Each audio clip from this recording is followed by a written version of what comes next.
भारतीय रियासत कर्नाटका आरएसएस यानी कि राष्ट्रीय स्वयंसेवक संघ जो कि भारत की एक अनरजिस्टर्ड गैर कानूनी ऑर्गेनाइजेशन है, जिसका काम सिर्फ और सिर्फ ये है कि हिंदू मुसलमानों का भारत के अंदर विवाद करवाया जाए और वो किसी को भी हुकूमत को भी जवाब देनी है। ये वही आरएसएस है जो कि टैक्स नेट का भी हिस्सा नहीं, यानी कि हुकूमत को ना ये टैक्स देती है, ना ये कोई रजिस्टर्ड ऑर्गेनाइजेशन है, ना ये कोई एनजीओ के रूप में काम कर रही है। इसके खिलाफ भारतीय रियासत कर्नाटका काफ़ी हद तक मुतहरक हो चुकी है और अपनी रियासत के अंदर इसकी आरएसएस की कार्रवाइयों को और आरएसएस की रैलीज को और आरएसएस की गुंडागर्दी को अंडर दी लॉ लाने के लिए ये बैन लगा रहे हैं। और ये बैन लगाने का बुनियादी मकसद यही है कि भारत का आइन और कॉन्स्टिट्यूशन किसी भी इदारे को इस तरह से गुंडागर्दी और बदमाशी की इजाज़त नहीं देता। और टैक्स नेट से बाहर तो कोई इदारा कैसे काम करे। आज आरएसएस को भारत के अंदर 100 साल मुकम्मल हो गए हैं, लेकिन अफसोस के साथ कि भारत के ऊपर अफसोस ही किया जा सकता है कि 100 साल गुजरने के बावजूद भी आज भी आरएसएस एक टैक्स पेइंग ऑर्गेनाइजेशन नहीं है। यानी कि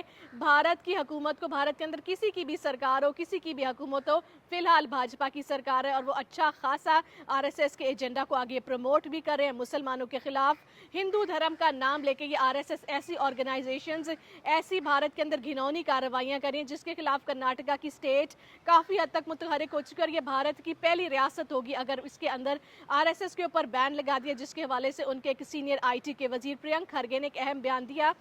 और कहा कि मैं भी और भारत के अंदर हर मस्जिद, मंदिर और हर एनजीओ रजिस्टर्ड है और तमाम लोग हुकूमत वक्त को जवाब दें। तो आरएसएस क्या भारत के आइन, कानून, कॉन्स्टिट्यूशन और संविधान से ऊपर कैसे काम कर सकती है।